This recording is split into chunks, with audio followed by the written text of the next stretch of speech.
Show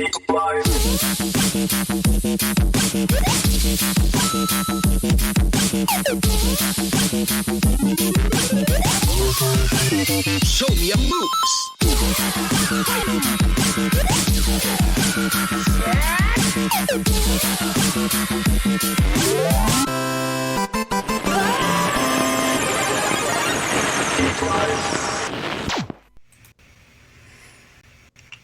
And good evening, citizens of Westview, and welcome to another episode of Geek Life, your source for all the nerdy news you need to know. If you're new to the show, we're about a 2.5-hour mashup of all the pop culture news you know and love. We talk about TV, movies, video games, and everything else you obsess over daily. I am your host, The Dodd, the streamer this show needs, but not the one it deserves. And also joining me today is a man whose beard says, "I'm too drunk to taste this chicken," but his headband says Supreme. Jake the Great, how are you doing today, Jake? I'm doing great, Dodd. How are you?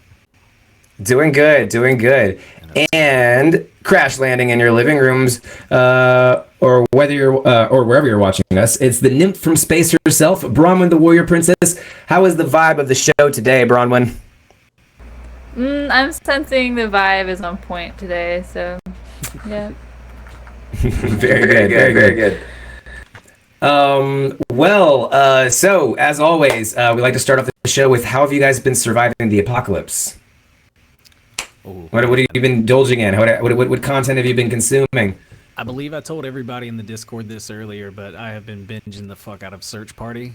Yeah. It is now an HBO original, started on TBS. It's kind of like it's kind of a dark comedy, but true crime kind of a show in a way. Mm-hmm. I don't know really how to I don't know what genre I would throw that in. But, no, but it's been phenomenal. And so highly recommend Search Party. It's got the chick from Arrested Development. I don't know her real name. She goes by Dory in Search Party though. Oh man. Yeah. The 4th season, HBO Max original. HBO just continuing to drop bangers, man. Just continuing. And it sounds hype. I know you guys have been talking about it in the Discord, and there's been a lot going on about it. I've been playing a shitload of Cyberpunk. I'm almost done. Of course. I've almost beat it. My first playthrough, I'm about to beat it with 60 hours on the save. So how is it? I mean, you're living in the PC verse with Cyberpunk, so it's a whole different ball game for you, and I'm sure it's much more enjoyable. We'll discuss a little bit more about the newest patch a little bit later. It was supposed to be, the patch that saved us, but I'm not so sure. Yeah. What about you, Brahman? What have you been surviving the apocalypse? So I actually just started the most recent season of Sabrina on Netflix and have been binging that. I really have been enjoying it. So watching that and then, getting outdoors and enjoying some of nature as well. It's been the two things. Nice. Awesome. Yeah, well, I definitely got to check out that latest season of Sabrina. I haven't watched it yet. I think it's the last because we reported that. It is. And so I got to see how they wrap things up. No more Sabrina after this. It's gonna be a bummer. Yeah. Oh, by the way, just because we've had a bunch of subs right now in the last things, thank you so much, Totally Awesome and Fattest Sacks for those subs. We really, really fucking appreciate that. 2-month streak and a 4-month streak from Fattest Sacks. We appreciate that. Really incredible. Absolutely incredible. Before we get started, a quick reminder to everybody, if you like or see what you hear on the show tonight, feel free to do exactly what Totally Awesome and Fattest Sacks just did. And subscribe, like, follow. We have a bunch of different social medias to follow. You can find the link tree down below in our bio. Where our OnlyFans is. Where our OnlyFans is as well. And you can also follow any of us on our personal social medias. You can find me on Twitter and Twitch at Roosebane. Jake, where can they find you? You can find me at Gonzo Gone Live on both Twitch and Twitter. I'm gonna start streaming again one day, guys. Yeah. And Brian, what about you? You can find me on Twitch and Instagram at Space Nymph. All right. So we've got a great show for you guys planned today. Oh, Jake, hit us with that rundown. Rundown? More like fun down. Yeah, you're welcome. This week we're changing things up a bit because we can. As always, though, we're going to be kicking it off with some of the top headlines throughout the week. We've got Assassin's Creed going DBZ, Hail to the King, baby, and Carol Baskin's at it again. But that's just a taste. You got to stay tuned for all the nerdy news that you need to know. Next, we're going to be diving into a new segment that we're calling the Watercooler. This week, everybody's talking about Wanda Vision, so it's so hot right now. And so we're going to be talking about it as well. Then, as always, we're diving deep in this week's deep dive. Jesus, we're diving deep in this week's deep dive. Content people completely just didn't get the point of. And finally, our the top 10 most OP weapons of all time, according to us. Pop off in the chat and let us know your picks, and we'll see if they make the cut. But that about wraps it up for this week's rundown. Braun, give the people what they want. Give the people what they want. Hit them with those headlines. Thanks, Hit them with Jake. those headlines. Thanks, Jake. This week was packed with exciting news. First up, from the world of video games, Assassin's Creed manga is in the works. Viz Media and Ubisoft announced that the two other manga titled Assassin's Creed Blade of the Shao Jun, arriving on February 16th, whatever day of the week that is. The book will extend the story of Assassin's Creed Chronicles China. Could be Friday, could not be Friday, I don't know. Then a Mortal Kombat player was disqualified from a tournament for criticizing developers, according to Kotaku, during an official Mortal Kombat 11 Pro competition tournament on January 16th. Finalist Titanium Tigers was disqualified after jokingly calling out developer NetherRealm Studios by labeling the Shiva variations as "Why did NRS do this?" The variation name Titanium Tigers told Kotaku was supposed to be a very mild criticism of Shiva's strengths, a character many players believe to be OP. Xbox Live prices increase, then go back to normal in less than 24 hours.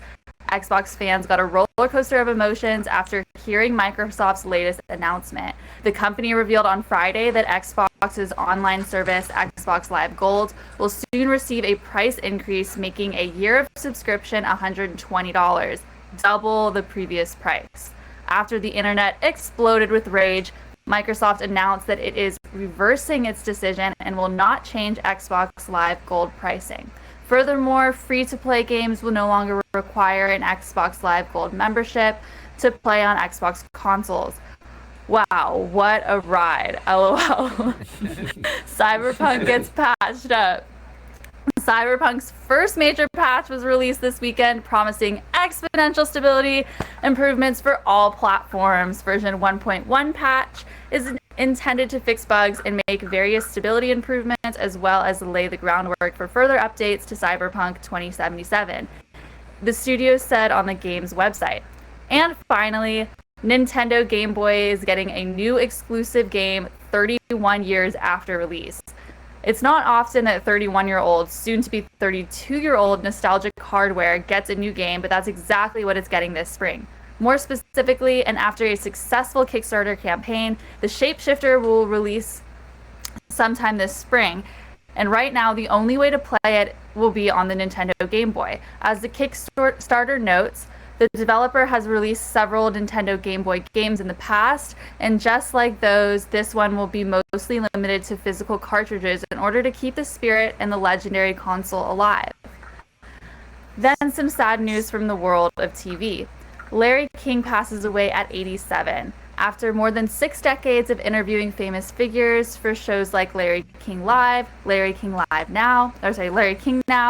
King left an impression on many of those he spoke with, and even plenty of others with whom he never recorded a discussion with. Rest in peace, King. Next in TV news, Joe Exotic doesn't get a pardon after all. F's in chat for Joe Exotic. The Tiger King star was sure he'd be pardoned by ex-President Donald Trump, that even his team had a limo waiting outside. While high-profile celebs like Lil Wayne and Kodak Black received pardons, Joe, like expired deli meat, was fed to the tigers. And finally, some news from the silver screen. King Kong vs. Godzilla just dropped an all-new trailer just 1 week after HBO Max teased us with a quick look at the upcoming monster movie. Get hyped because this movie looks amazing. We'll be dropping our first ever Geeklife Reacts later this week, so stay tuned. And finally, Bill and Ted writer reveals he was the prime suspect in a famous murder. And things you never expect to hear, famed Bill and Ted and Men in Black screenwriter Ed Solomon revealed that in the 1980s he was a prime suspect in the Night Stalker murders, at least for a few minutes. according to Solomon, he first became aware that he was a suspect in August of 1985 when a journalist called his home and asked, "Are you the Night Stalker?" After this, another report let him know that he was a prime suspect in the murder spree. This is one adventure that's not bogus, dudes. Well, thanks for that, Braun. So now, what do you guys think about all this stuff? There's a lot that went on this week, a lot to talk about for sure. I think one of the most interesting things to me was the story about the Mortal Kombat player, specifically having someone disqualified for literally a name of one of your character's movesets being, why would NetherRealm Studios do this? Not a cuss word, not nudity, not anything else, but like it led to this really super awkward moment on their stream where they were going through the fight and all of a sudden they just had to cancel the stream. Oh, there's something happening. This is awkward. And like you had to go through all of that because they had a why would NetherRealm Studios do this as their moveset name? Come on, that's a bit overkill. The company that that made their money off of gory fatalities should have a little bit higher than a Teflon, level of integrity when it comes to fucking, nicknames of movesets. Someone said sounds like a Nintendo move.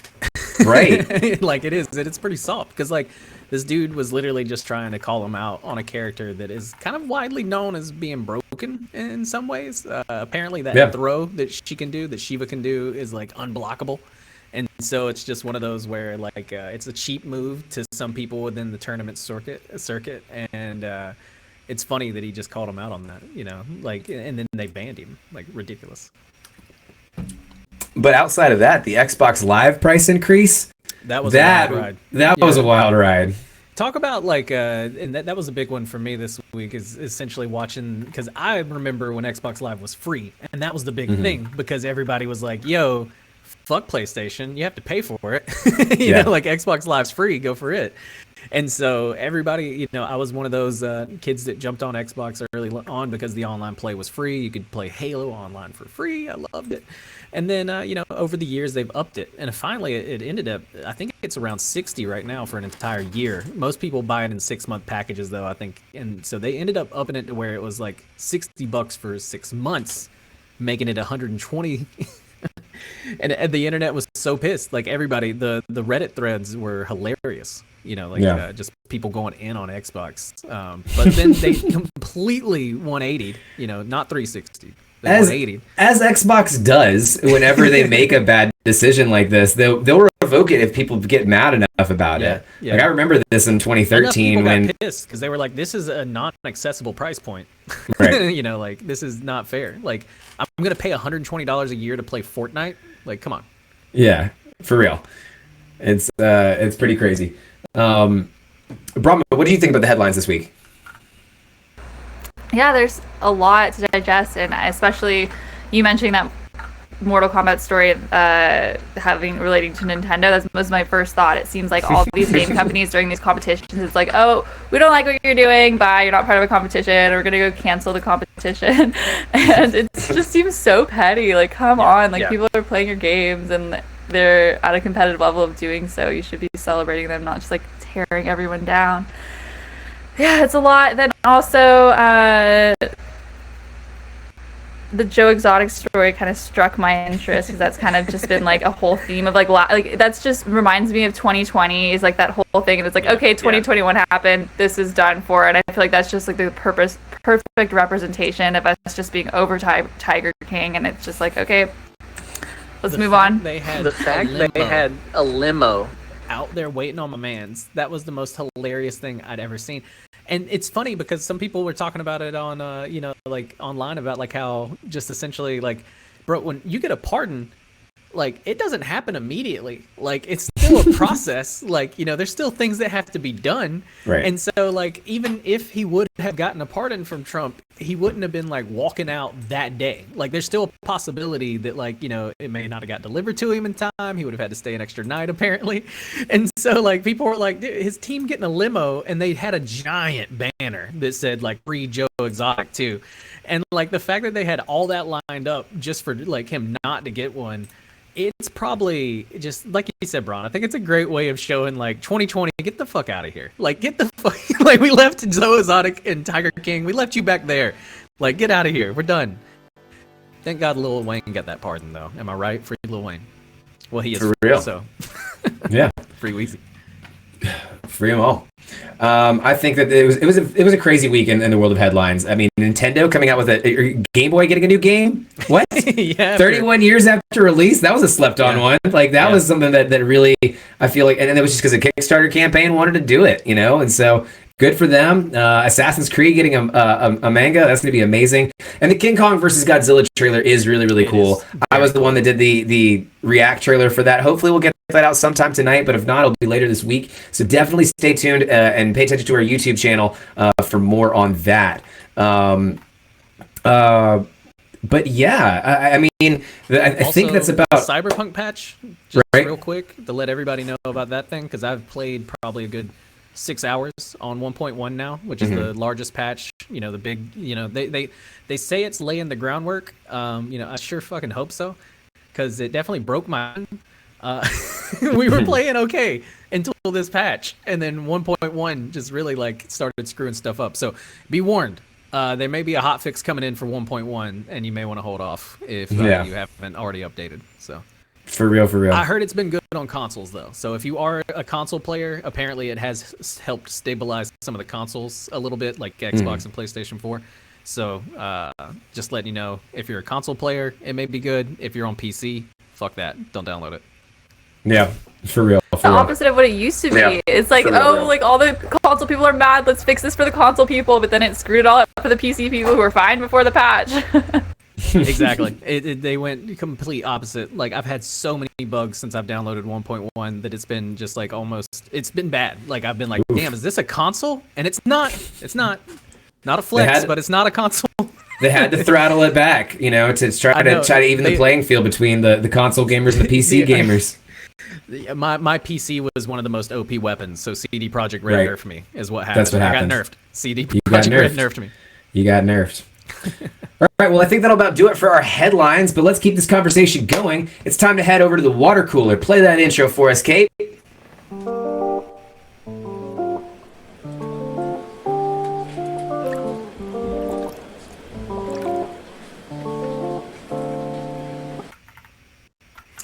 And welcome to the water cooler. Yes, thank you very much. Where we give our thoughts on the latest and greatest content that's out there. For the Gen Zers out there, a water cooler is a place where you would go get water or go get a drink when you go at work. In the before time, in the era of office spaces and cubicles. Work is what you do at a job. Work is what you do at a job, exactly. But I guess we've got a little bit of a Zelda theme going on our stream now, I guess. Nice. But yeah. This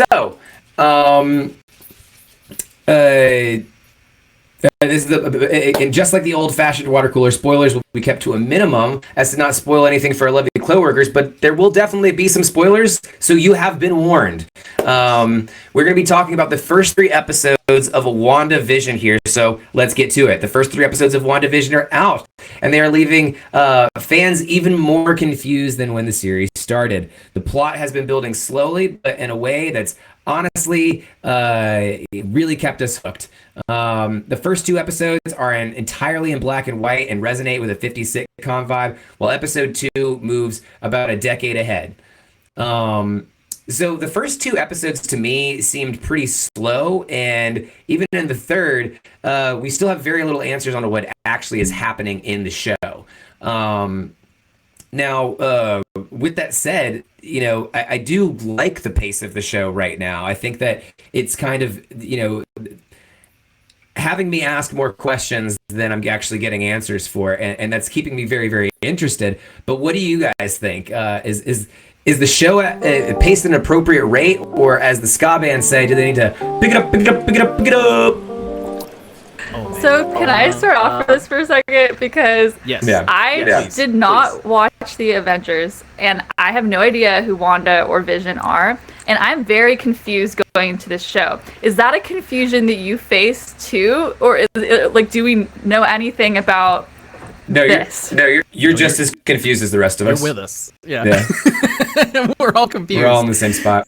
So we're all here. I mean, it definitely would have helped with probably like make you more enduring to the characters. You know what I mean? If you had watched some of the other stuff, but to be honest, like we really have no idea like what's kind of going on or where this is. And so like that was honestly going to be one of the big questions for you guys. Like, I know you're a bigger Marvel fanboy, right? And so it's been a while since I've watched the full like Marvel Cinematic Universe. I think what my wife means to say is where that do you we think move. this is even at right Move from where? I from what I've done the research on, this is all after Avengers, and that's what I've been kind of post Thanos. Post Thanos, and so Vision should be dead, is what I'm thinking.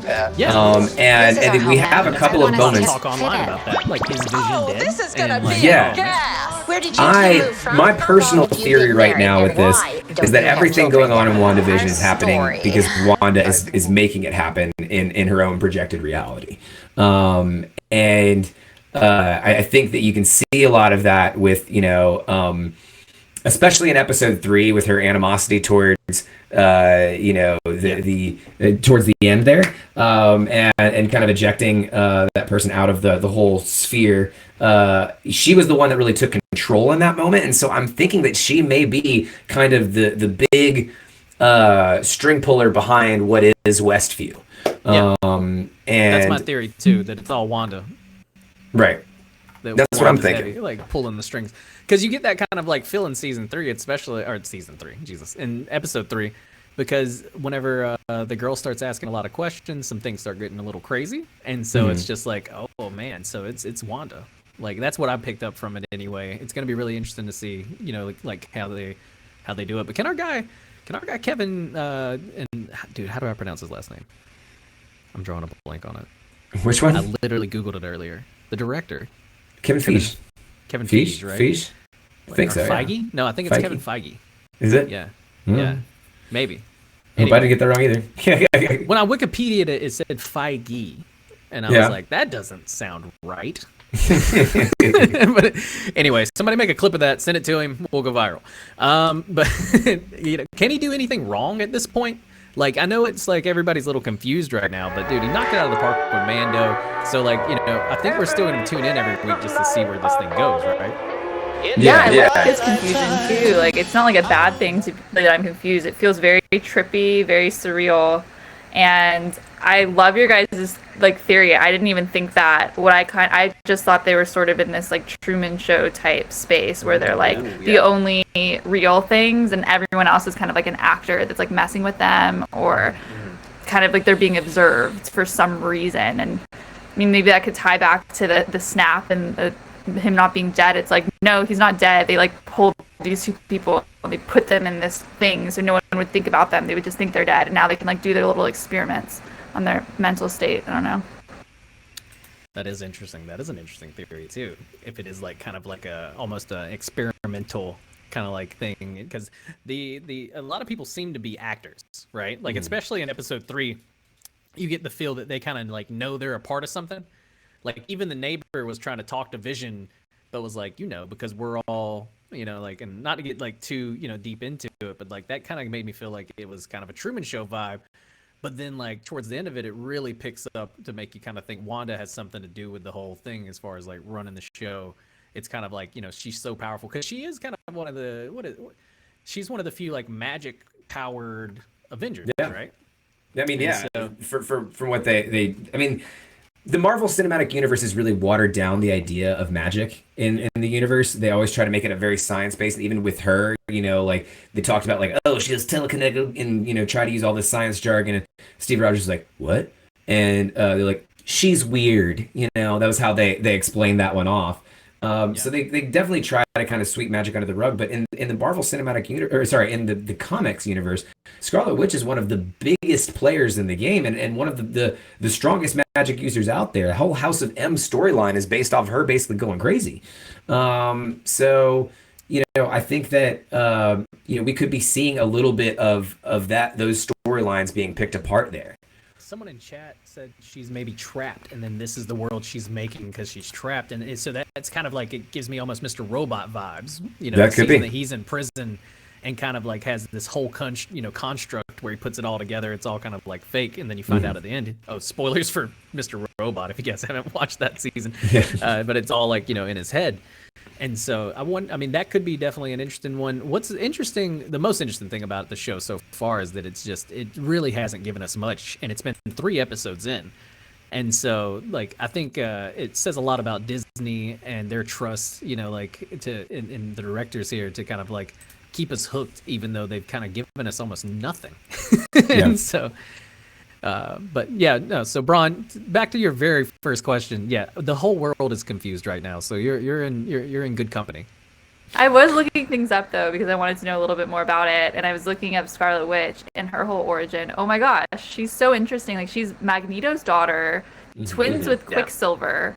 Oh my gosh, that's so cool. Yeah, and there's definitely note of that in the series. If you get caught up to episode 3, and honestly, I think that was the first time in the Marvel Cinematic Universe that we acknowledged that she was a twin since Age of Ultron. But they tried to kill off their Quicksilver pretty, They did. It was a deal because Sony told them they could only take one of the characters moving forward. Because at the time it was still it was 21st Century Fox, whoever owned X-Men at the time. Yeah. They said they could only use one of those characters moving forward, and they chose Scarlet Witch. So that's why he died back then. But now it's actually coming back into the plot. So. And now that Fox owns, Disney owns Fox and owns the rights to those, they can really do whatever they want. They tried to bring it back into the plot, and then Wanda threw that shit out. So right. That's why I think. Yeah, I think that's why it's Wanda. Repressed memories. Exactly. Like, Thanos killed your brother, and Wanda's like, "What'd you say?" And then boom, she's kicked out. One thing before we transition though, or to anything else, is that, and I don't know if anyone else noticed this in episode 3, it was the transition that they did at the very end of the episode where it went from like a tight shot from like an old school TV to a widescreen, right, and then like panned out or whatever. That transition where they did that fucking blew my mind. Right. I was like, dude, that is so cool. And I don't know, like, great. I know that's such a weird thing to probably geek out about, and it probably like Kate, our producer who went to school for film, is probably just like, oh, that's an easy trick. Yeah. You know what I mean? But like, I don't know, like, to me, I was like, that is such a cool way to showcase, like, we're out of like, if it is Wanda's head, right? We're out of Wanda's head, right? And now we're in the real world where it's this widescreen view like you're used to seeing on your television, not that very tight kind of sitcom, 60s, 70s sitcom kind of vibe. And so anyway, I thought that was a really cool thing that the directors or that they did to kind of like show that. Yeah, same here. I thought it was fantastic. I thought that was a very cool transition. It was a very subtle way to kind of transition us into a different reality, a different time, whatever the case may be. We still don't really know. And the symbology throughout the entire series, I'm really excited to see where it goes. I think there's been some people that have been complaining because, this isn't a typical Marvel beat 'em up, like superhero story. But I think that within Marvel properties, you should have the room to expand and really create stories like this where you can be having a whole bunch of different elements come into it that might not necessarily be in play with other superhero shows. Which I guess that's a good question for Braun. With you not watching the other Marvel things, how did you feel about the sitcom feel of the show? Like the whole vibe to it? Oh, I really liked it because, I used to watch I Love Lucy, and I just really felt like those similar tropes from that, but with this there's magic involved, and this person is like some robot thing, and it was just really cool to see all these classic tropes from a sitcom, but they were just all a little bit askew, all a little bit turned on their heads, that's what kept me captivated. Nice. Yeah, no, I was really just interested in that because I know Jessica, my girlfriend, she's been watching it with me too, and it was one of those where the commercials just got her. She was and she's not a huge Marvel fan, but just watching the trailers was like, this looks trippy, I'll watch it. Yeah. So what maybe turning away some traditional Marvel fans, I think, is actually bringing in a whole different audience in a way. I agree. And then also keeping some of the hardcore fans, because we're just like, what the fuck is going on? I need to know. Yeah. No, I It's absolutely definitely agree. more of like a mind fuck than it is like we have to save the world from this impending doom. Yeah. But it's still using the characters from this world to do so, and I think that's really bold and a good move on Disney's part, Marvel's part. Reminds me of Legion on FX a bit. Yes. I don't know if either of you guys got to watch any Yes, of I did Legion. watch Legion, and I feel like it has big Legion vibes for sure. Yeah, which was a phenomenal show. So Yes. Yeah, it was an absolutely phenomenal show, and I think it really, really. I agree that when watching WandaVision, I definitely got a bunch of Legion vibes because it does seem like this is happening in either someone's head, some alternate reality, something. I'm super excited to see what happens next, and it's good to have a new, episodic Friday show to return to, right? yeah, got to fill that Mando void, guys. For real. Thank you, Disney Plus. Really, shouts out. Yeah. Well, with that, we're going to take a short 10-minute break. But before we do, we want to say a momentous thank you for all the follows. We had Fattest Stacks and some big subscribes there. I appreciate that. We had, I think, Supersonic Flash also subscribed to us. Thank you very much for that. We had a lot of cool things going on in chat, but I think we did a good job of actually rooting those back into the conversation. Supersonic Flash was talking a lot about Agatha, the white lady who brought the food in the first episode. Yeah. Has the same name as a comic book character out there, and I do think that she does play a big role in WandaVision. Actress, dude. Yes, she's fantastic. I don't know her name, but she's phenomenal in everything. She's probably one of my favorite parts of Step Brothers. Mm-hmm. Just the Stay Golden Pony boy. Anyway, it's good. It's good. Just a reminder, if you want to stay up to date on all the nerdy news you need to know, be sure to follow us here on Twitch. Be sure those notifications are turned on. And with that, we will kick it back out to a break, and we'll see you guys in 10.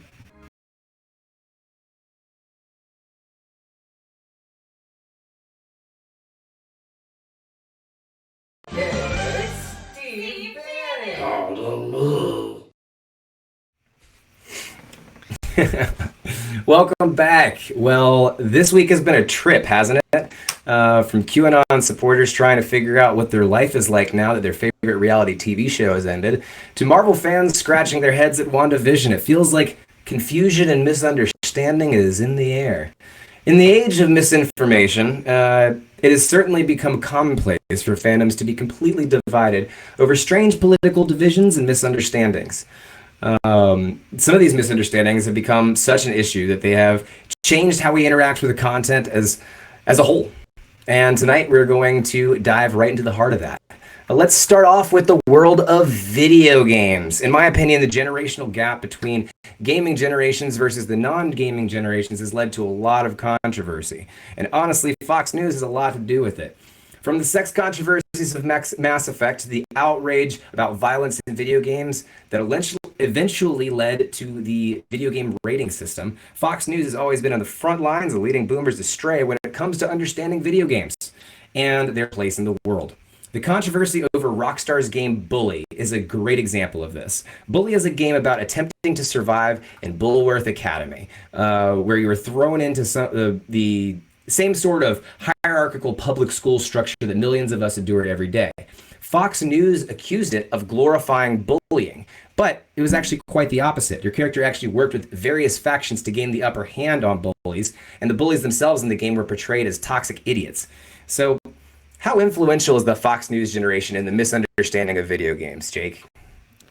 Yeah, well, I mean, Fox News itself is pretty big in the in the whole game of changing video games as it would. Their coverage of Mass Effect 2 ended up having the developers even completely pull out their LGBT kind of friendly relationships, and and it wasn't until Mass Effect 3 was the first time that they introduced non cis relationships into the game itself. And they even called Mass Effect a sex simulator, even though there was no nudity in any of the relationships. Yeah. And so, and we know Fox News and the news in general, to be honest, especially in the 90s at one point, was all a craze with just how much video games were destroying the youth's brains, right? And so, even though there are tons of examples of beautiful video games, but like you said, Bully's a great example of one that was just completely taken out of context, and that Fox News and other things covered, constantly trying to tear it down and say that it was, something that it wasn't. Like, I mean, I'll give them, GTA, right? Like, if they, I don't think they really misunderstand the point of GTA. Don't get me wrong. Grand Theft Auto does some amazing storytelling, but it is a game for adults, right? And I know we're going to talk about the whole age thing a little later, but like, it's just one of those where like, as an adult, it's this nothing worse than a Tarantino film that you just get to play through, right? And so, but yeah, no, Fox News and that whole generation really has misunderstood video games the whole time because they only grew up with, say, there was nothing to really misunderstand about Pong, but there are things to misunderstand about like advanced storytelling, Yeah, absolutely. Bronwyn, how influential do you find the Fox News generation in the misunderstanding of video games? I think they totally misunderstand it. I think that it is just they put everything in one box. Like, video game has just no point in society, like no positive role, and so they kind of try to find anything about a certain game and blow it completely out of proportion in terms of like violence or sexuality or a lot of the more graphic, more adult games. They don't even take the time to really understand what's going on or to sort of to think that well, what are you showing on the news? What's happening in media altogether? And why is this all just being this one mode of one source of content is not okay, but all these other ones are? And I think that they just aren't out of that box, and it's completely misunderstood. No one's taking the time to actually try to see the benefits, the problem-solving skills that come from certain games, or the dexterity, or the community, the social aspect, all these positives that are in a game, even something violent in a game, like, okay, get over it. Like, there's still all these great aspects of it too, and yeah, just closed-mindedness. Yeah, it's like video games as a whole are almost misunderstood. No, I agree. To some, I think that Bronwyn has a good point though with the graphic side of video games, because the graphic side of video games has always been heavily misunderstood. First, there's the myth about violent video games cause violence in people or glorifies violence, and we know that that's just a myth. I mean, like, there's been plenty of different studies where researchers have gone in and tested kids that were avid gamers, gave them a gun, and started shooting, and they start crying because they don't know what recoil is. They don't understand, and certainly it's one thing to end a digital pixel life, and it's another thing to actually end actual life. Nevertheless, after Columbine, misunderstandings about the impact about violent video games changed the world by forever introducing a rating system. Arguably, this could be seen as a good thing, right? We don't want 5-year-old kids buying, God of War, right? But with that said, how many of us, owned GTA before the age of 18? How effective are these systems, and are they arguably a good thing or a bad thing, Bronwyn? So I don't think the systems are super effective. I mean, I was the youngest child in my family. I had 2 older brothers, so it's like whatever games they were getting, I was playing. It didn't really matter. The rating system didn't really matter to, like, in terms of me. But I think it's good that they have them in place. I feel like it all sort of comes down to like your parents growing up. Like, my mom would be like going and buying like the M-rated games for my brothers. Like, okay, whatever. So it's sort of like that is like the gatekeeper when you're of that certain age. It's really just up to your parents at that point. I know there are workarounds too, like maybe you're playing in your friend's basement, but kids will be kids. I don't think that it's going to inherently traumatize somebody playing a more mature video game. Yeah. So to answer your question, I think these rating systems they aren't really strictly enforced. But I do think that they have some validity because they are kind of a gauge for people to understand what they're getting into in a certain game. What about you, Jake? Yeah, I mean, no, I would definitely say that, they arguably could be seen as a good thing, right? Like, I mean, our movies have ratings, and it's good to let people know before they buy something. If you put a mature label on something and your mom decides that you're mature enough to play it, then, that's kind of your parents' decision, right? And they're your guardian. So in a way, like, it's kind of like, it's really just on them. And of course, like you said, kids are going to be kids. They're going to find workarounds. I mean, shit, nowadays, like, they can probably like emulate something, like, there's no telling, like, especially if you got a really smart kid on a PC, They're going to play whatever game they want to play.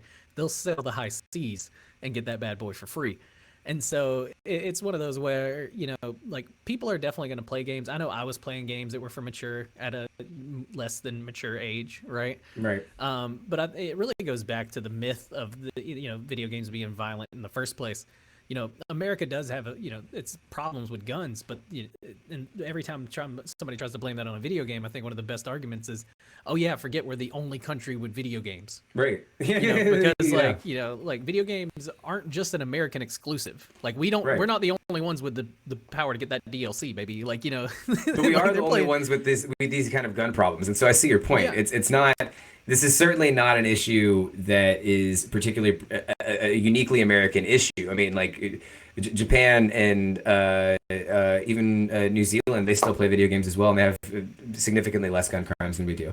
You're going to really compare us to Japan as far as video game consumption? Come on now, come on. No, it's not even close. Like in there's places like South Korea, where when certain games come out, they will see the nation's GDP drop because so many people take off work to play the games.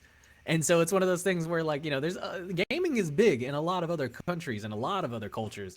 And so it hasn't led to much violence around the world, right? Like, you would think with video games being a global thing, with how much money they make, Red Dead made more than almost like any movie of all time, I think, right?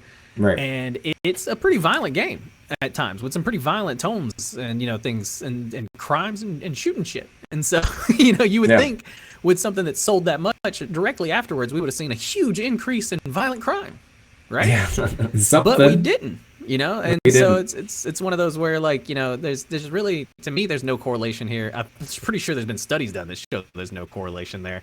Oh, many. And so, it's one of those where, like, I would definitely agree ratings should be a thing because we have them on movies. That's no big deal. Right. But, like, arguing that the violence in video games causes overall violence in a culture, that's just out there too much. Yeah. And, video games certainly aren't the only misunderstood content, though. Recently, Marvel's Punisher has been circulating around the news. Even a few new comments from John Barenthal himself. But they've got nothing to do with the new series coming up, but rather the fact that domestic terrorists who raided the Capitol were wearing his logo on their chest. Let's get one thing straight. Frank Castle would execute every single one of these guys on sight, all right? He does not like cops, and he certainly does not like bootlickers, which is exactly why he left the force. Hence ACAB, because good cops don't stay cops, okay? But I digress. Captain America has had a similar trouble with nationalists as well. Are widespread misunderstandings of these characters the faults of their creators, Jake? Ooh, I mean, that is a good question. But no, I think it's the fault of the people reading the content. They didn't obviously read the source, right? Or if they did, they didn't understand it. And that's why it made it to this conversation. I think Punisher is an awesome example of that. And same with Captain America, where people look at Cap as this beacon of American amazingness. And yeah, he may have been that, back in the heyday. But he's always fought, fascism. He's fought against Nazis, and things like that. He's never said Nazis were good people. That there were good people on both sides of Nazis. Exactly. And so, like, and like you said, Frank Castle left the force for a reason. He thought cops were dirty. But yet you see all these cops with, like, Punisher logos on their cars. And that says a lot, too. Because it's one of those where, like, okay, so you, who are paid by the taxpayer, believe that you should resort to vigilante justice, like, what, in your free time? Or while I'm getting paid? What does that even say? Yeah, because the Punisher looked at himself as, obviously the Punisher. He was the judge and the jury and the executioner. And there's a reason why he was, like, I think top 3 would dead in, like, most kills on the Marvel list. Yeah. But, like, at the same time, like, it's just, that's not who your police force should inspire to be, right? Like, they shouldn't be inspired. They shouldn't be inspired by protect and serve, not protect and, like, slaughter. You know what I mean? Like, that's not like the whole, like. And so it's very bizarre that that's become like a beacon. But I don't think that it being misunderstood is the fault of Vader, right? Yeah. Like, I think it's really just the fault of most of those people who rock Punisher stuff on their shit. They've only seen a shitty Punisher movie. Right. They haven't read the comics. They don't know the backstory. And so it's not the creator's fault. It's really, I mean, it may be the creator of those movies, but it's not the creator's fault at its core. It's really, just how the person, really takes the medium, if they have ever even taken a chance to read it, which I would wager many of them haven't. I You know what I see. mean? I see. I get you. I get you. Brahma, what do you think? Is this are widespread misunderstandings about these characters the fault of the creator? I don't think so. I agree with Jake. I think that it's in the hands of the consumer at that point to interpret that information how they want to. And I feel like a lot of times people will feel a certain kinship to a character or feel like they represent something that's important to them and kind of latch on to that. And then you use that to kind of be a part of their movement or like a symbol for that movement because they relate in a certain aspect. So yeah, the creators are maybe creating relatable characters, which is something that you aspire to do. That can be taken too far, especially if people are so far on one end that they just like almost like pull those over that way. I think that's, and you could also argue a little bit, not really creators' fault, but maybe, I mean, in terms of like Captain America, just like looking back at the character himself, like he was propaganda. That's why he was created as like a tool of propaganda. So you can sort of see that, but they're drawing awareness to it. So I feel like he like breaks away from that role, but maybe it is just some whole elaborate propaganda scheme. I don't know. I've done a lot of research on Captain America. I wrote a 25-page paper on Captain America when I was in college, and I really, through my studies, have found him to be what I believe a thermometer of American patriotism. And at the time when he came out, he was absolutely propaganda, but that was absolutely what was needed to be sold. They were trying to sell war bonds. And Captain America was literally a character, even in the comics, that was made to sell war bonds. And so it was a very altruistic character throughout. And so but I get your point, Brahman. Your point still stands, which is that it was propaganda originally. And now nationalists taking that banner. Well, I mean, what do you expect when you've given them propaganda? So I think that there is a degree of that there should be taken into account. Now, I also think that you should take into account where that character has gone since then. And I think that, most modern reflections of, per se, Captain America has been him turning his back on the government when the government wasn't doing the right thing. And if you don't look at those things, and you're not looking at it altruistically, just the same way that people that misinterpret the Punisher are doing. Now, that doesn't mean that I'm going to wear a Punisher shirt out in public because of what the implications of what people might think that means. Rick and Morty played with the idea of controversy in a very meta way. In the episode Prometheus, Rick and Morty got in hot water over with fans over a 9/11 joke, or so the New York Post puts it. The funny thing about that is that they didn't actually do it. If you watch the episode, the joke of the episode was that they didn't do a 9/11 because they were quote unquote classy. And misunderstandings like that actually do play into the hands of the audience, the people that are smart enough to get Rick and Morty, or however you want to put it. It's entertaining when the media kind of bites in the way that Rick and Morty is kind of baiting them to bite. So can sparking fake controversies through misunderstandings actually be a useful marketing technique, Bronwyn? Yeah, definitely. It's the whole saying like any publicity is good publicity. You want to get people's attention. It's been used as a marketing tool, I feel like, forever. And is it the most kosher one? No, but it definitely is a useful one. That's fair. I think that. Jake, what do you think about that? Can sparking fake controversy through misunderstanding be a useful marketing technique?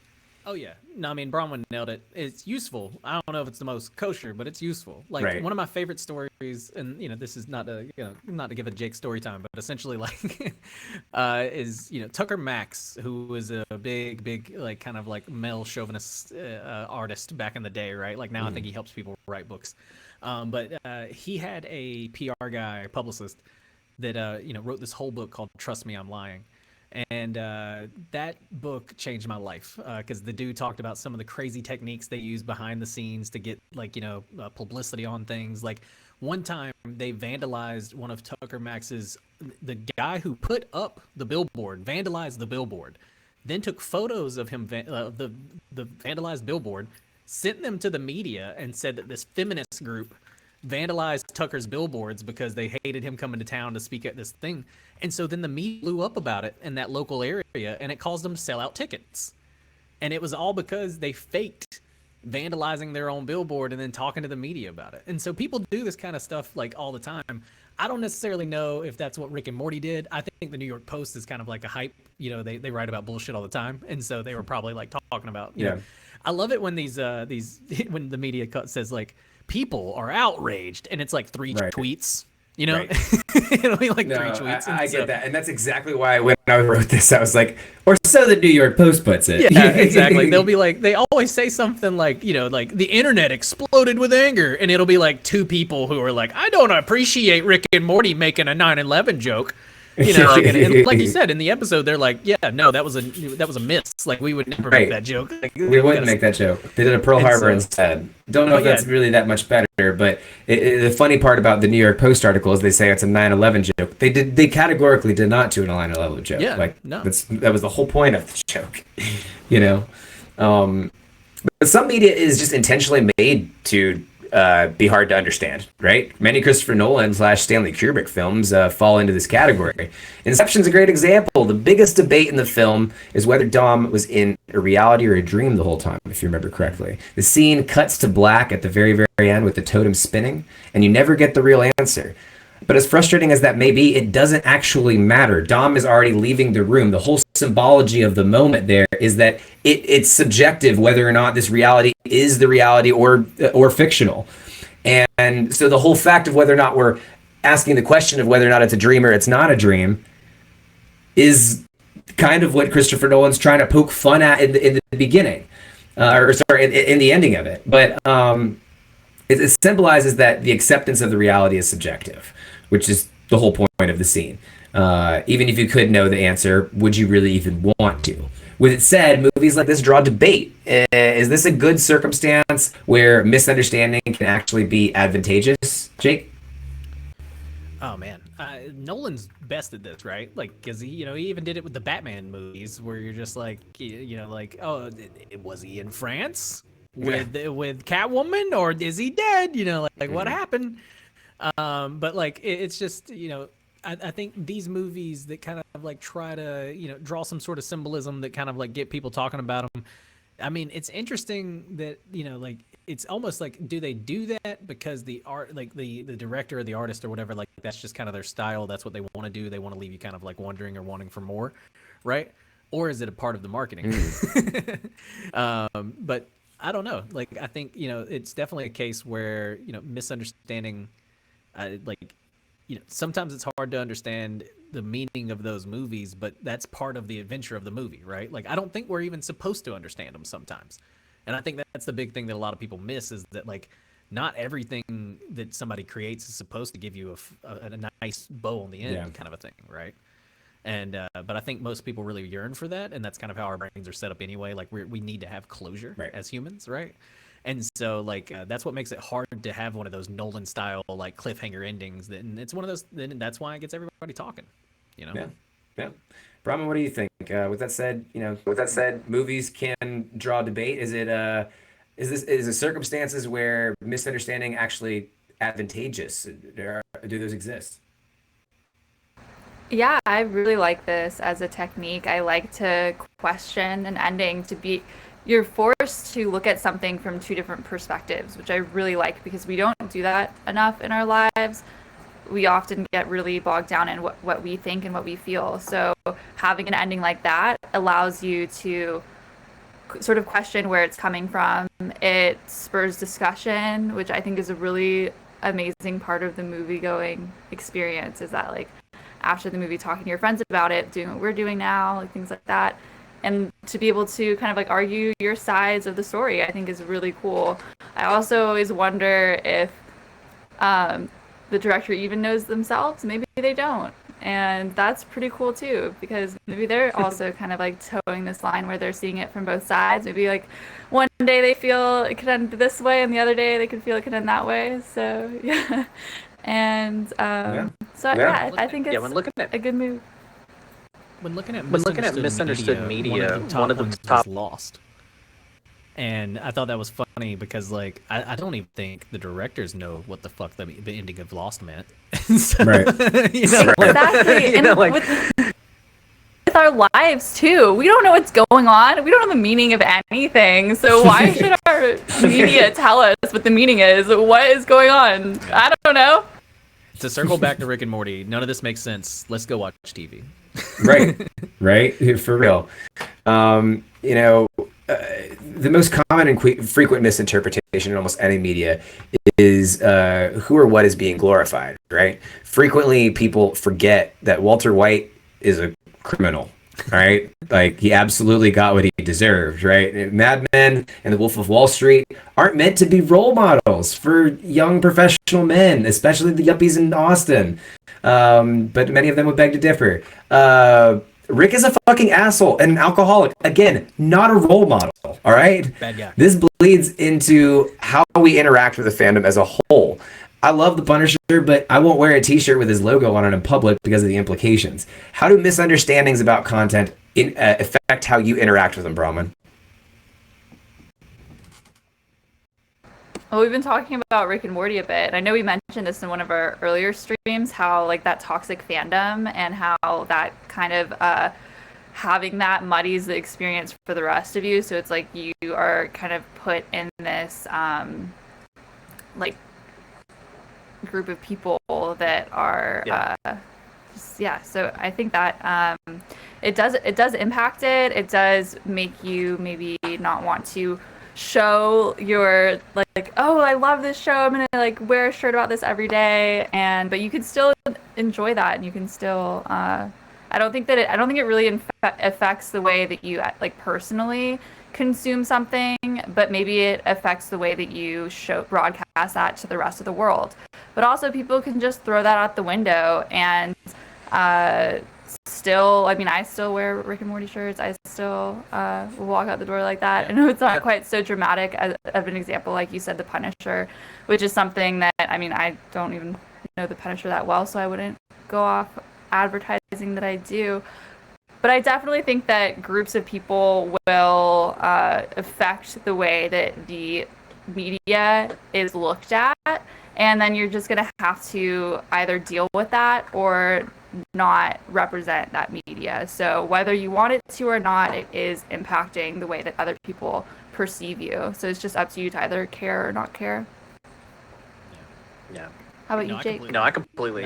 I agree, because it's one of those where like I have a lot of Rick and Morty, like not a lot, right? But I do have some Rick and Morty things. If people could break down my like little backdrop here, there's a few Rick and Morty tidbits back there. Right. Same I here. got a pretty dope Rick and Morty hoodie that I like to wear a good bit, and so like it's one of those where like I still represent like still like to show off that I'm a fan of it, because I still like things from Rick and Morty, and I still like Rick and Morty.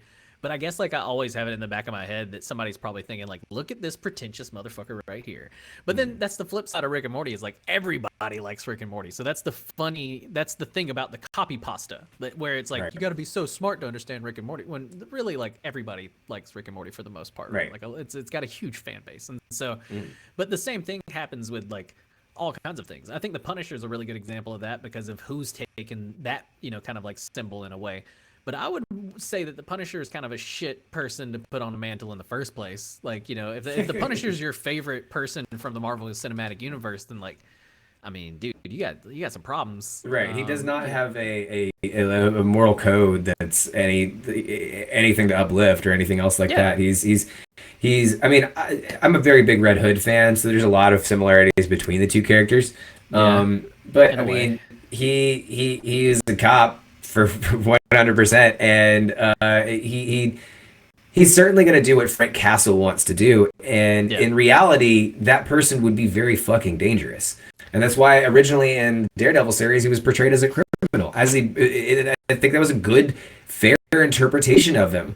And to me, the scariest thing to me is when cops glorify the Punisher, because it shows that they're willing to break the laws and do whatever they want to do exact their own version of justice. And as cool as that sounds as a monologue from Rorschach, it's not as cool coming from your fucking local cop. Yeah, he's literally called the Punisher. Like, I don't want to think of my cops as punishers, like protector maybe, but not. Oh, look here comes the Punisher walking down the street. No way. Yeah, no, that's what I'm saying. Like, if that's your favorite, like character, that already says a lot about you, right? But like, it is one of those things where it does suck though that if it is your favorite character and you're not, and you do actually like the character for his backstory and everything else, you still can't really rock it because it feels like it may be looked at as kind of like propaganda, right? And you may not align with that, and that's that's perfectly okay. And so but like there are a lot of things, and I think Rick and Morty is just one of the best examples of that. Where whenever you wear a Rick and Morty T-shirt, you kind of have to assume people are thinking like if they don't see the show and they're not a big fan of it, or they just think that Rick and Morty fans are too kind of crazy. I don't know, but like. There's so many things that have been ruined by its fandom, and I know we've talked about that in the past, that but you just get to the point in your life, I guess, where you're just like in the fuck it mode. So you're just like, I like it, so I'm gonna wear the T-shirt, right? And so, but I do feel bad for all the people with all of that Harry Potter merch. That is gonna be that is one that's not misunderstood. It just got canceled. Yeah, for real.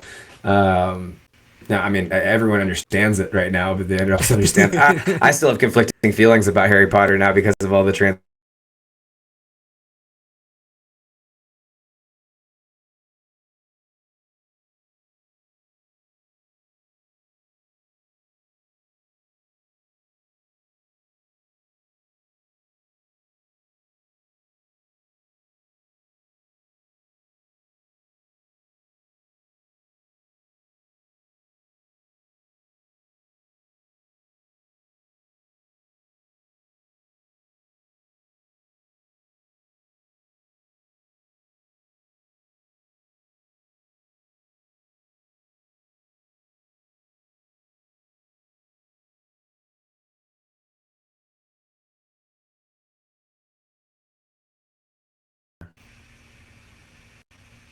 Caper Doodle?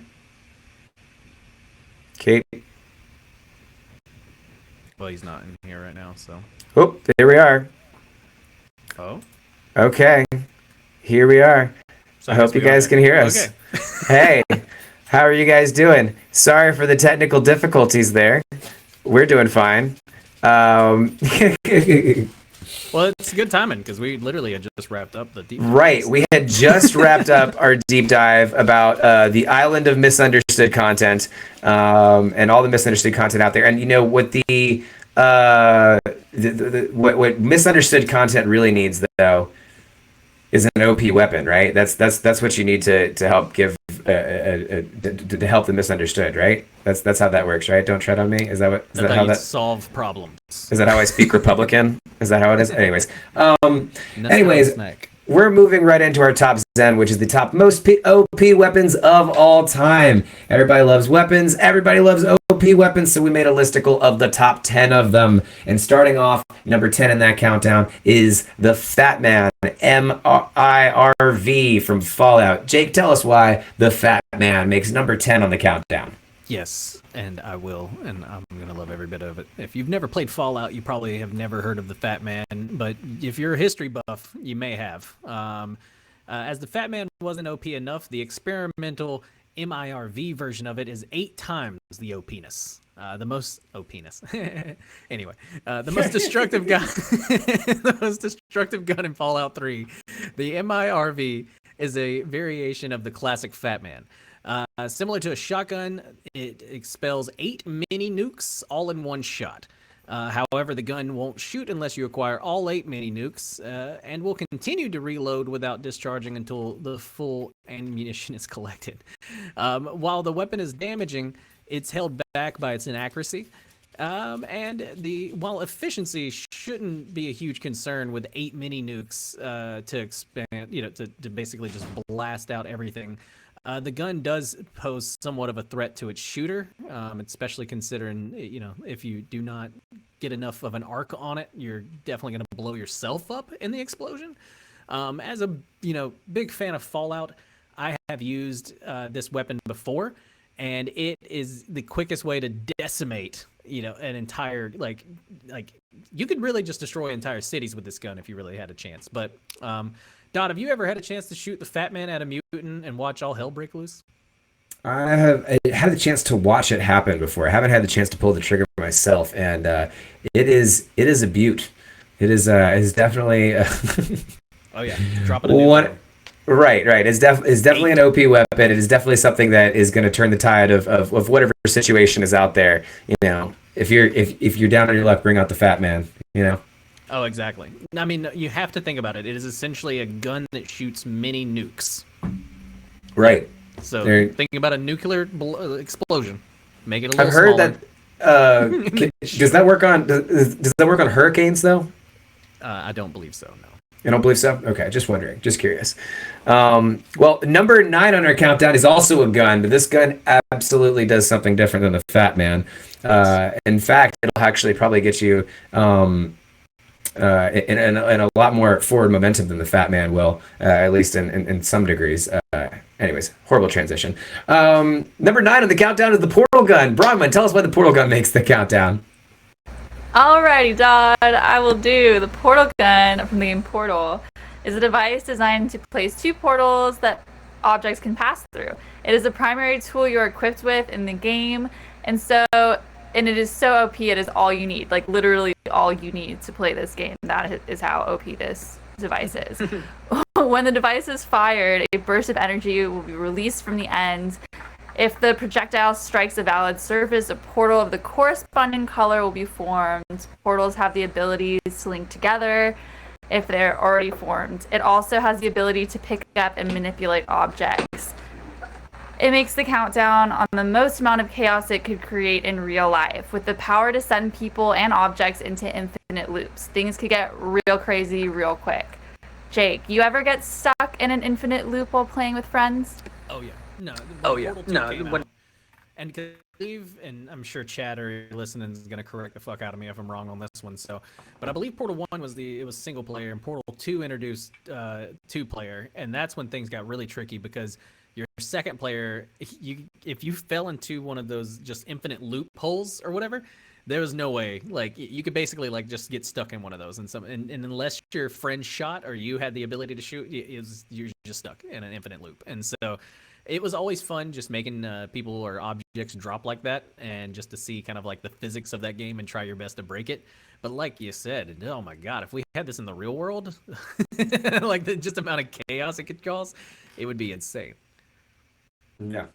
Oh, absolutely. How about you, Don? Have you ever? I mean, you've definitely played Portal, right? Oh yeah, I love Portal. Portal was great. I think that the scariest thing about the infinite loops, though, was if you get into one where you'd have to you're falling down, you'd have to make sure that you were at the right time to hit the especially when you're doing the ones where they're side to side like this, and then you had to shoot out while you're going back and forth between them.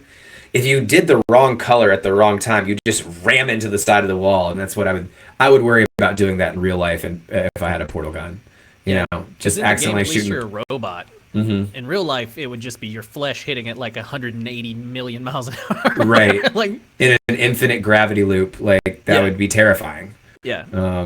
And so I'd feel like I'd break every bone in my body. It'd be like falling off of a skyscraper, essentially. So the ability to do that to anybody that you didn't like, though, would really kick some ass. And that's why this makes number 9 on the countdown in our top 10 most OP weapons of all time. But it doesn't hold the candle to the Fierce Deity Mask, which comes in at number 8 on the countdown from The Legend of Zelda Majora's Mask. Now, The Legend of Zelda Majora's Mask was extremely divisive when it first was released. Fans were split between appreciating the unique direction and dark tone and hating its repetitive time-based setup, feeling more like an Ocarina of Time expansion pack. History seems to have sided largely with the former, however. Much of Majora is built around Link being able to acquire and wear masks that give him various abilities. One of those masks, the Fierce Deity, is made way too powerful and turns Link into basically a god. Nintendo clearly realized that this mask broke the game a bit, as its power was significantly nerfed in Majora's 3DS remake. This was before Nintendo's trend of just making everything bigger. They made everything bigger, so this was a bit ahead of its time in that department. I want to say that. But it was definitely the most OP mask that you could get at Majora's Mask. Braun, you're a Zelda fan. You ever took the Fierce Deity mask for a spin? I never have. Now I want to, and I was just realizing that I was like, okay, cool. You were like talking about it first. I'm like, yeah, I should try to get into this. I have the game on the 3DS. Let's go for it. But I'm like, oh, they don't have it on there. They took it off. I'm gonna have to whip out the GameCube. They nerfed it. Yeah. Oh, it's there, but they nerfed him. Gotcha. I'm surprised you never played Majora's Mask. Yeah, you should definitely check it out. Oh, I played Majora's Mask. Yeah, it's one of the. Yeah, I just don't think I got to this specific. What does it look like? It's what's on the screen there. It looks like Link there. It looks like. But he's got the blue eyes, I believe. And he goes giant. It's where he's able to stop the moon. Yes. Okay. Yeah. I just forgot what it was called. There you go. Oh, yeah. No, I remember that. Now it jogs your memory. But yeah, I mean, it's one of the most OP weapons. Yeah, spaced out. It's one of the most OP weapons in all of the Zeldaverse. Anything that, basically makes Dynamax Link, I think, deserves a spot on the countdown. But it's not as cool as number 7 on our countdown, which is the Death Crystals from Rick and Morty. Tell us a little bit about why the Death Crystals from Rick and Morty make the countdown. Jake? Yeah, if you don't remember, Rick uses the crystals to halt time and risky business, and to unsuccessfully mend together time in a Rickle in time. In the same episode, he also modifies a Glock pistol to fire it across timelines and kill other versions of himself when he assumes they are going to kill him. The crystals are apparently illegal to obtain, as stated in Sleem My Pants. He also said that such an act is punishable by a life sentence in time prison. In all episodes of Rick and Morty, this object is called a time crystal, yet its real name was revealed in Rick's D Minutes, its debut episode as Crystallized Xanthernite. It's easy to see why this would make the list, though, if you've seen the episodes. It turned Morty into an Akira-type situation, making him almost unstoppable in one episode, and it has the ability to kill other versions of yourself in other times, which is crazy. You could literally just put one of these on a Glock 9 and shoot Hitler. So, you can do all kinds of crazy time adventures. So that begs the question, Dodd, what's the first thing you're doing with a time crystal? I mean, I think Kill Hitler's probably a good one on there. The Glock 9 Kill Hitler thing. Right. If you have a chance to kill Hitler, why not kill Hitler? Yeah. No, and then maybe the version 2.0, and then other things. I think I would be going on some political justice. Is what I would be doing if I had death crystals. I'd be straightening out this timeline. All right, that's what I'd be doing. Okay, that's straightening it out. Or destroying it. We've all seen the butterfly effect. No, I'm just kidding. We've all seen it. But I think actually we haven't. I've actually know a lot of people who haven't seen the butterfly effect, and it's a tragedy. That's a great movie. I'm just aware of the butterfly effect. Movie. Yeah, it is. It is a good one. But yeah, that's the first thing I'm doing with the time crystal. What's the first thing you're doing with the time crystal, Brahman? Death crystal. No time. Yeah, death crystals. Yeah. Death crystals? Okay, gotcha. Yeah. Go to Woodstock? I don't know. They'd probably sell really well there. I'm traveling in time. They'd probably sell really well. Do I have to kill people in this storyline? Oh, I have to kill people. No. It's just time crystals. You can use them to travel through time as well. So you don't have to kill it. You don't have to kill it. Just go back to Woodstock. I want to explore. I'll just explore different eras. Go see how bring the like a dinosaurs were. boombox with me and blow everyone's mind with some heavy bass. That is a very Brahmin answer. That's right on the money. So I think that she dropped the bass on on Buddha,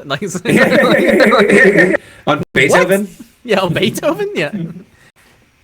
Time travel to a Beethoven concert and just be standing there in Say Anything or whatever that movie is where you have the boombox over your head and just blasting at everyone. That's gonna be me with the time crystals. Do it. I support you in this endeavor. But Death Crystal's got nothing on number 6 on our countdown. The legendary blue shell from Mario Kart. Tell us why the blue shell from Mario Kart makes number 6 on the countdown, Brahman. Alrighty. We got it, Nintendo. You want everyone to have a chance, including me. We are totally fine with people struggling in Mario Kart games, being able to catch up with the aid of Superstar or Bullet Bill. However, the infamous blue shell, which automatically takes out whomever is in first place, you've gone way too far.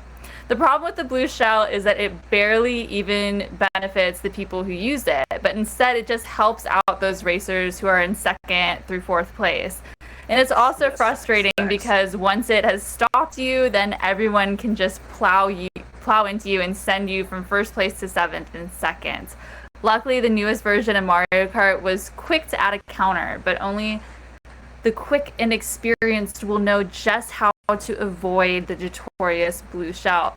I kind of like the blue shell, not gonna lie, because I'm not very good at Mario Kart, and I would get it a lot. You often get it when you're in last place, and yeah, it's just a way to fuck with the person in first place, but sometimes it's fun. Anyways, Jake, how does it feel to be blasted out of first place? Yeah. As somebody who is, I would say, a little bit above mediocre in Mario Kart. You know, like I'm not bad, but not like super good. I've definitely gotten smoked by some much better players. But first place for the first 2 laps is just like such a huge waste. Like I like to almost kind of hang back a little because like towards the end, there is nothing worse than being on the last lap, getting blue shelled by somebody who stands no shot of making it to first. And then whoever, like it says, whoever's in 2nd through 4th has a shot. And also, I don't know if anybody has noticed this, if it's a real tight race, you can hit more than one person with the blue shell, especially in the newest Mario Kart. The blast is so huge that it can also take out the dude in 2nd. And so it really helps. And it's always given to somebody like in 7th or 8th, and it's like, and they're never going to make up that ground. The race is never that close. And so, like, it's just, it's the bane of my existence sometimes. But I would say I honestly hate red shells more. But that's just me. Hey, Micah's Mix in chat had a very good point. Blue shell the rich. I'm for this. Okay. Blue shell the rich. I agree with it, and that's, blue shell's been used a lot of times as a metaphor. But I worked very hard to get into first, and you just... But you don't get a blue shell. That's you could have pulled yourself up by the bootstraps. And I can also pop you with a blue shell. I'm just telling you, blue shell is very just vindictive for the little guy. It's really looking out for it. It's a socialist icon. I think it's more therapeutic than supposed to help you win. You know what I mean? Right? It's really to make the person in last just feel like, well, fuck, at least I got... I mean, that's what Brahman was saying, right? Yeah. It's more therapeutic than anything. Right. Yeah. Well, it certainly... Speaking of therapeutic, this one's certainly not therapeutic because this one will put you to death instantly. That is number 5 in our countdown, which is the Death Note. What's there to say about a book that lets you write how people die in it and then makes that premonition come true? The Death Note is easily the most powerful and destructive weapon in all of anime. Whoever picks up a Death Note and uses it has the ability to kill anyone they desire, anywhere in the world, simply by writing their name in it and picturing them. The death can be determined by inscribing in time, place, or other details of the death, resulting in a manner of killing. A disturbingly high number of people are killed by Light Inagami as he becomes Kira in the original seasons. And the original season's alternate ending, Light has killed like 124,000 people using the Death Note. Anyways, if that number is accurate, the Death Note could easily be the deadliest weapon in all of anime since it's indiscriminate and always deadly. Brahman, would you take the Shinigami Eyes deal? Hell no. I like my life. I don't want to cut it in half. Yeah. I'm good without Zeal. Sorry, Rook. Move along. What about you, Jake? Would you take it? I've had this debate a lot, and honestly, I would love to see what chat has to say too on the Shinigami Eye deal. But like, honestly, it kind of lets you know when you're gonna die, even though it cuts your life in half, and then it lets you use the book more efficiently. So like, if you're really gonna be the justice type, like Light said he wanted to be, I think you take the Shinigami ideal because it's kind of like sacrificing half of your life to be able to take out a lot more bad guys in a way. But then, like, obviously, as you see in the show, that's the cautionary tale, light doesn't just take out bad guys, you know? And it never ends that way. Everybody's always like, I'm going to be a good guy and only take out bad guys. But then as soon as some actual good guys start to get on your trail, you start killing good people to kind of like, you know, stay avoided, right?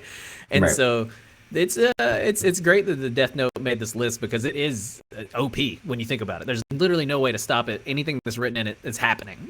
And so it's pretty much like the kind of like almost the trope of like, you know, a person writing a story and then it playing out on screen in real time, right? And so it's insane. But the Shinigami ideal, I don't know what I don't know if I'd take it. I think it's the most effective way to use the book, but it's also the most effective way to cut your life in half. Yeah, that's true. That's true. I think if I was younger, I would have taken it. But now, as I get older, I see the value in not cutting my life in half. I say that as an avid cigarette smoker. I need to work on that. Anyways, Golden Gun is number 4 in our countdown. Tell us why Golden Gun makes number 4 in the countdown, Jake. Oh, yeah. No, to the chagrin of many in chat, the Golden Gun, number 4 on the countdown. Here it is. You're wanting it. Few other games have so firmly captured basements and dorm rooms for years on end, and the fact that we're fine spending dozens of hours playing on a screen the size of an index card only speaks to the volumes of how fun GoldenEye truly was. Make no mistakes, though, GoldenEye's multiplayer modes weren't the best balance. After all, the developers left an odd job, even though they knew how cheap he was. Even though they knew how cheap of a character he was to play with. The same can be said for the Golden Gun, a one-hit weapon that was infuriating to lose to, but it's such an iconic part of the game that we could not imagine it not being there. This one-shot weapon was one punch before one punch was even a thing and was a quick way to make all of your friends hate you very fast. Dodd, have you ever gotten a chance to take a golden bullet to the face? I remember when I was back in college, there was a GoldenEye tournament at the Druid City Brewing Company. Shout out to Druid City Brewing Company. And we did a slappers only competition, and then we did one with the Golden Gun. And I remember having much more fun with slappers only. And the Golden Gun feels like you're getting headshotted in Call of Duty. Right. Like you're just always dying. Yeah, you're just left and right. But yeah, Brahma, did you ever take a Golden Gun bullet to the face? No, I've never played GoldenEye. I was far after my time. But I did enjoy Druid City. I went to some of the Smash tournaments there. Yeah, Druid City. For real. I think it's still open. I think it's still open too. I think they're still moving. They're still. Well, COVID never happened checking in along. Tuscaloosa, so. That's true. COVID never happens in Alabama. Well, moving right along on the countdown, number 3 in the countdown is the Cosmos Crystal from Sailor Moon. Bronwyn, tell us why the Cosmos Crystals from Sailor Moon makes number 3 in the countdown. All right, Dodd. The Cosmos Crystals from Sailor Moon is the Sailor Crystal of the Galaxy Cauldron. One of the reasons this is so superpowered is because the Galaxy Cauldron is the birthplace of all the stars and living things in the galaxy.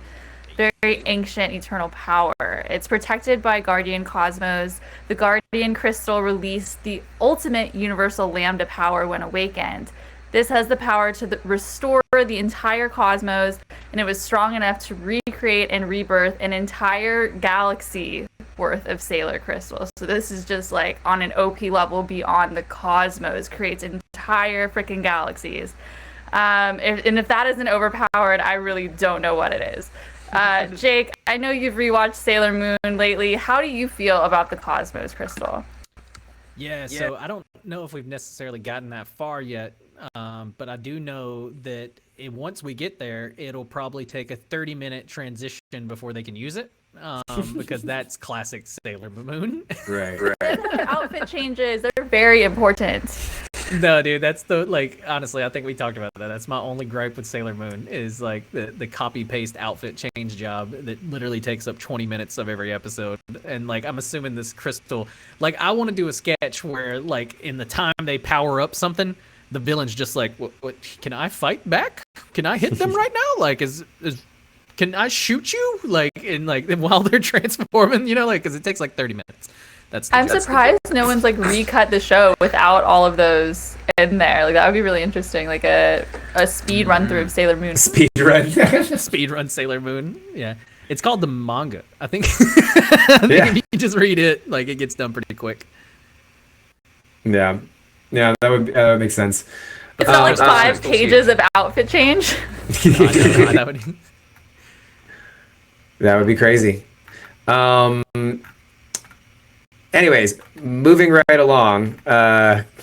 Number 2 in the countdown. The Infinity Gauntlet from Marvel. That's me.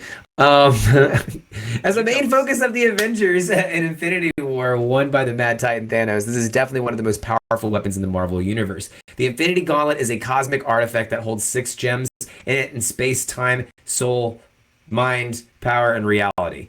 It grants the wearer almost unlimited power. The time gem can control over time, including time travel. The space gem allows the wearer to manipulate space, which includes creating wormholes and allowing teleportation. The soul gem is able to control souls, both dead and alive. The reality gem alters the natural laws of the universe. The power gem does exactly what the name suggests. It grants the wielder unlimited power. The mind gem allows for telekinesis and telepathy. Its only limitation is that it can only work in the universe it's from. Bronwyn, what is the first thing you would do if you had the Infinity Gauntlet and you could do your own Thanos snap? What would I do? Maybe explore space a little bit. Space gem sounds cool. Yeah. Yep, it does. So explore space. When they're so I understand the I'm not very familiar with this, but I understand their individual powers. But when they're all together, what extra power does that add? That's the snapping? What is it? What do you get to do in the snap? That's what makes the Infinity Gauntlet so OP, is that it's all of the individual stone's powers combined. Okay. So you can use them all simultaneously at the same time. So you can you could go to a certain space and time. You can change reality as a whole from any year once you have both of those together, kind of a thing. Yeah, I'm not sure what I do. I like this reality. It'd be cool to dabble in some other ones, but I'll probably come back to this one for a bit. I would do the same thing. I would do the same because Thanos did nothing wrong. Yeah. Standing by it. He's still standing by Thanos did nothing wrong. Well, I would have to beg to differ there. I think eliminating half the life from the universe, when you have just as much ability to double the resources, I mean, I think that would be... Okay, I have heard that theory, and the first time I heard it, I was like, fuck, you're right. Thanos did do something wrong.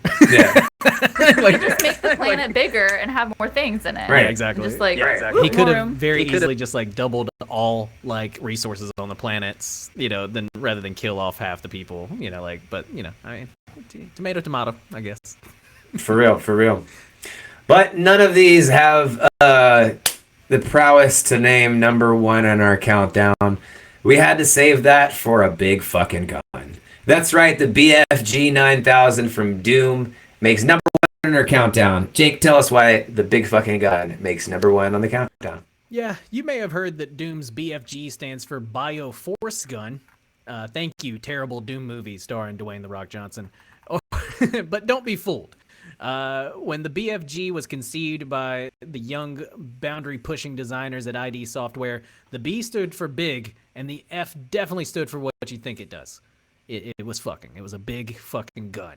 And does a big fucking gun basically break games? Of course it does. And in this case, Doom, does it make the game too easy to make the final boss a cakewalk? Yeah, it also does that as well. But has anyone ever complained about that, as they were just absolutely crushing demons with the iconic green plasma balls, and just saw hordes of demons just basically be, put to ashes by the ridiculous power of this gun? No, of course not. Everybody lived for that, and that's why the big fucking gun is number 1 on the countdown, because it's the best gun you could ever get in any game of all time, in my opinion. And a lot of people, and we agreed on it, right? I mean, we did have some people give some great honorable mentions. I think the Halo Magnum is a great one. It definitely wouldn't be number one, but it definitely should have made the list. There's I think it's the laser sword in Halo was another one. Laser sword, yeah. Halo had a lot of good ones, and then what was the hammer from Smash Bros? I think is very OP as well. I felt like that one as well. But I feel like the big fucking gun. The reason that it's so important to make number one though is because like as far as OP weapons goes, it felt like an OP weapon. It felt broken in the game that it was in. It felt Arguably, the Infinity Gauntlet is much more powerful than the big fucking gun, right? Like that's arguably. But for the context of what it was in, I feel like the BFG definitely takes the cake. Brahma, do you have any thoughts on it? Oh yeah, no, I agree with that. Like it being like relative to the world that it's in, and kind of having that contrast. I didn't play Doom. I never used the big fucking gun, but it sounds super OP. It sounds pretty awesome. Yeah, but I do think like seeing like it compared to everything else in this world, like in the world of Marvel, it doesn't really seem that out there that there's a super powerful object that has the power to change like space and time. Like that's just like the kind of world where that shit happens. True. It's all relative. But if we missed any, be sure to show us all, let us know in chat. And if you're listening to this show after it's live, drop a comment, let us know. What kind of weapons did we miss? What OP weapon would you have liked to see make the countdown? Because these was the top 10 for us. But like most things, it's all relative. Right. Absolutely.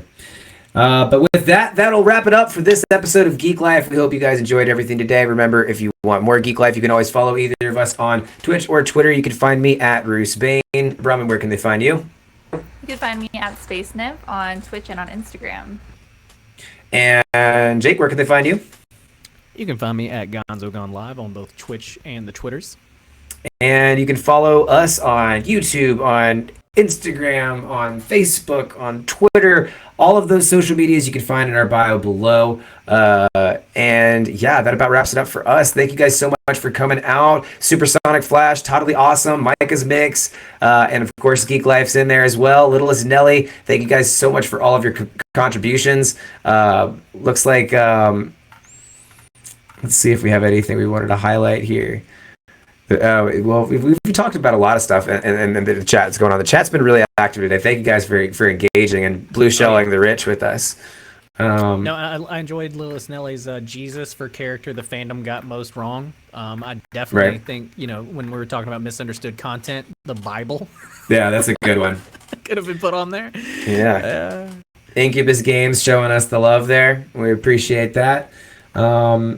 All right, well, thank you guys so much today. Thank you. Big shout out to our moderators in chat, Littlest Nelly, and our video producer, Cape. And thank you all of our new followers for the support. I think we had somebody subscribe to us on Amazon Prime. I think that was Micah's Mix. Thank you so much for that. I appreciate that. Thank you for that Prime subscribe. And we'll be back here same time, same place next week. So stick around for more of the nerdy news you need to know. Until then, peace. Peace.